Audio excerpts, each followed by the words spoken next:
बिस्मिल्लाहिर्रहमानिर्रहीम। Welcome to my channel Fatima study world. उम्मीद है आप सब खैरियत से होंगे। तो चलिए आएँ अपने लेक्चर को स्टार्ट करते हैं। आज का हमारा टॉपिक है working model of nervous system, और एक और टॉपिक हम डिस्कस करेंगे वो है action control bye nervous system. Working model of the nervous system, इसमें हम ये पढ़ेंगे कि जो नर्वस सिस्टम है वो किस तरह वर्क करता है। तो चलिए इसको पढ़ते हैं। Point number 1, nervous system coordinates all the body function. वो कह रहे हैं कि जो नर्वस सिस्टम है वो हमारे बॉडी में जितने भी फंक्शन होते हैं उसको आपस में मिलाता है, कोऑर्डिनेट करवाता है। And also detects the change in environment and produce response to the change. और हमारे जो माहौल है, हमारा जो इन्वायरमेंट है, उसमें जो भी चेंजेस होती हैं, जो भी तब्दीलियाँ रोनुमा होती हैं, उनको डिटेक्ट करता है और फिर उनके अकॉर्डिंग रिस्पॉन्स प्रोड्यूस करता है। फिर point number 2, any change in the environment external और internal.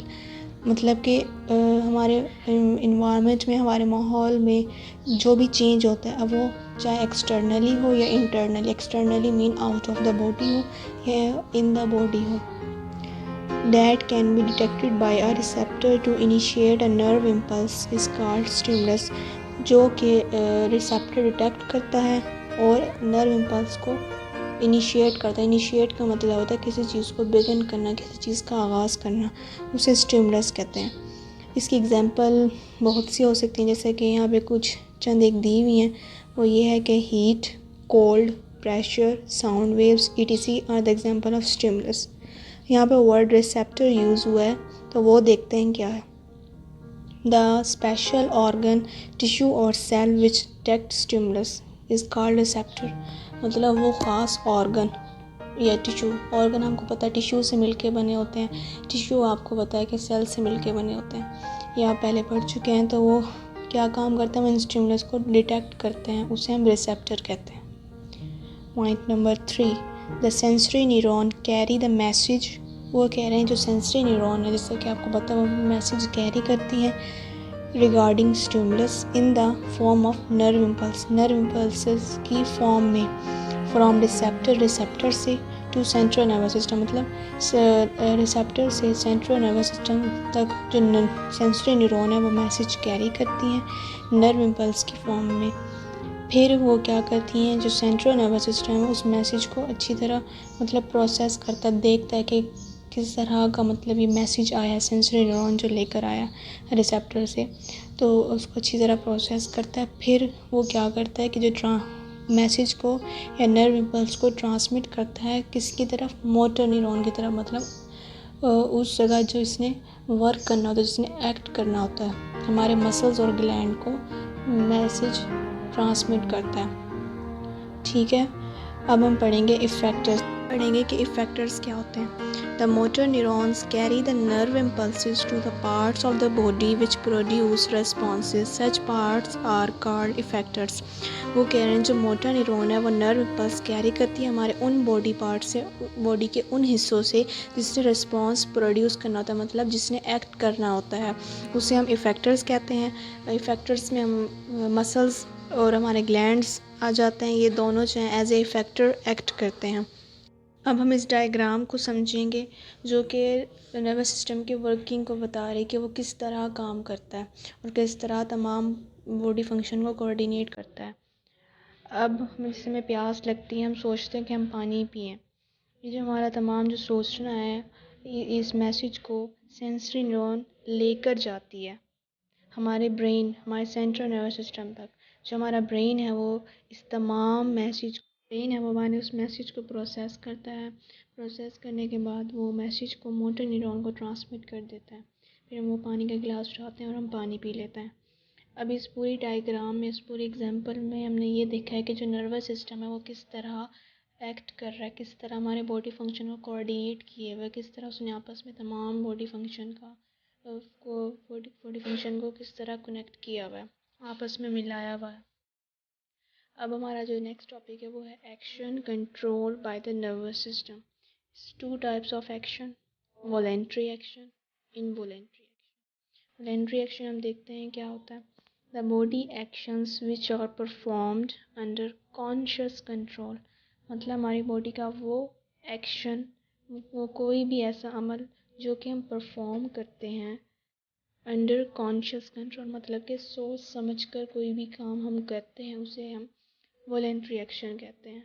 Which are done after thinking over them, जिसको हम सोच समझने के बाद, सोच विचार के बाद करते हैं। उसके कुछ एग्जाम्पल दी हुई हैं, जैसे कि स्पीकिंग, हम कोई भी बात करते हैं, हम कुछ भी बोलते हैं तो करने से पहले सोचते हैं ना। इसी तरह eating, reading, walking, running, clapping, इसी तमाम काम हम सोच कर ही करते हैं। इसकी जो ऑपोजिट है वो है involuntary action, the body action which are performed without involvement of thinking process, मतलब हमारी बॉडी का वो एक्शन जो कि हम without involvement of thinking process करते हैं, मतलब जिसमें हम सोचते नहीं हैं, बगैर सोचे समझे करते हैं। Not performed under conscious control, जो कि अंडर कॉन्शियस कंट्रोल परफॉर्म नहीं किया जाता। उसके एग्जांपल है heart beat, blinking of eyes, breathing, movement of small intestine. ये तमाम काम जो हैं वो without involvement of thinking process होते हैं, इसे हम इनवॉलेंट्री एक्शन कहते हैं। अब है reflex action, an immediate and involuntary response to a stimulus. Stimulus जैसे कि आपको पता है कि हीट, प्रेशर या कोल्ड, ये तमाम जो है स्टिमुलस हैं। इसको जो रिस्पॉन्स हम करते हैं वो रिस्पॉन्स हमारा इमीडिएट मतलब फौरी होता है, फ़ौरन से हम देते हैं उसको रिस्पॉन्स। और इनवॉलेंट्री होता है, इनवॉलेंट्री हमने पीछे पढ़ा है कि विदाउट इन्वॉल्वमेंट ऑफ थिंकिंग, जिसमें हम सोचते समझते नहीं हैं, तो उसे हम रिफ्लेक्स एक्शन कहते हैं।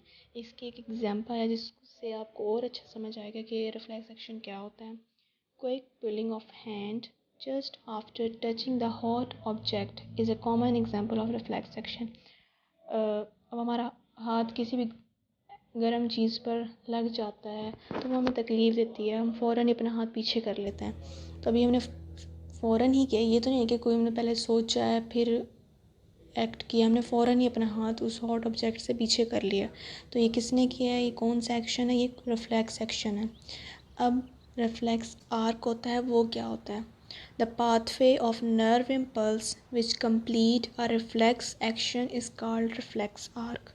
वो कह रहे हैं कि जो नर्व इम्पल्सिस का पाथवे होता है, जो रास्ता होता है जो कि रिफ्लेक्स एक्शन को कंप्लीट करता है, मतलब कि जिस रास्ते से नर्व इम्पल्सिस जा रही होती हैं उसको हम रिफ्लेक्स आर्क कहते हैं। तो ये था रिफ्लेक्स एक्शन और रिफ्लेक्स आर्क। अब एक यहाँ पे डायग्राम वही हॉट ऑब्जेक्ट की दी हुई है कि हमारा हाथ किसी भी हॉट ऑब्जेक्ट पर से लग जाता है या कोई भी ऐसी चीज़ जो कि हमें हर्ट करती है तो हम फ़ौरन ही अपना हाथ पीछे कर लेते हैं। ये तमाम प्रोसेस जो होता है वो रिफ्लेक्स एक्शन होता है। तो ये था आज का हमारा लेक्चर। अगर आपको मेरी वीडियो पसंद आई है तो मेरी वीडियो पर लाइक, शेयर और कमेंट करना मत भूलिए। अगर आप मेरे चैनल पर नए हैं तो मेरे चैनल को सब्सक्राइब लाजमी करें और साथ ही साथ बेल आइकन के बटन को प्रेस कर दें ताकि मेरी हर नई आने वाली वीडियो का नोटिफिकेशन आपको टाइम पर मिल जाए। Thank you.